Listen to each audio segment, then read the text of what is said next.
اغذي النوعين من الاطالات، النوع اللي هو خلف الركبه والنوع اللي هو بتاع الايه، بتاع الحوض نفسه. تمام. فاحنا لعبنا المره اللي فاتت وتر الركبه، وان شاء الله نحاول ان احنا ايه نكمله النهارده ان شاء الله، وندخل على الايه، على الحوض. فخليكم معايا عشان ايه تشوفوا التمرين بتتعمل ازاي، وان شاء الله نعملها وتبقى افضل من الناس اللي نحاول ان احنا نفتح ايه، نفتح حوضنا يعني بسرعه باذن الله، ومش هياخد في ايدينا وقت ان شاء الله. نحاول ان نقعد على الارض.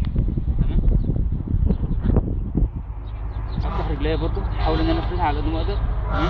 همسك المشط واعد 10 عدات عشان اغلط الشخص بين ايه والوتر. 1 2 3 4 5 6 7 8.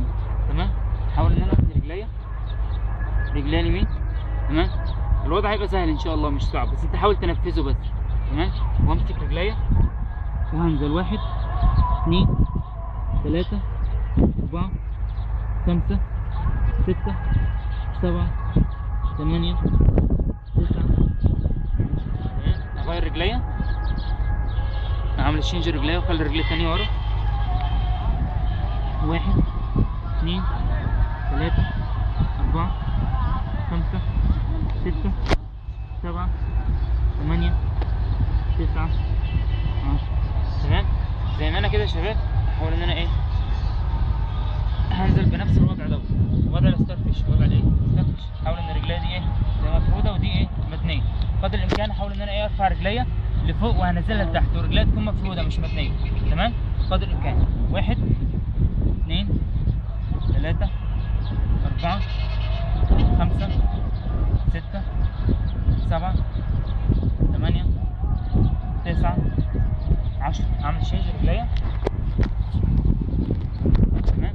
1 2 3 4 5 6 7 8 9 10. تمام. هيبقى هي نفس الحركه، بس حاول ان انا اخد ايه رجليا دوران، مش هاخدها رفعه لفوق ونفضل ايه لتحت، ودي بتفيد قوي العضله الضمه. تمام. 1 2 3 4 5 6 7 8 9 10. تمام.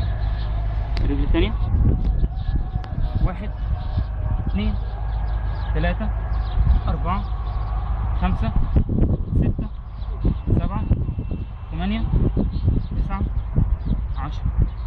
تمام. واحاول ان انا افك رجليا زي ما قلنا ان انا بعمل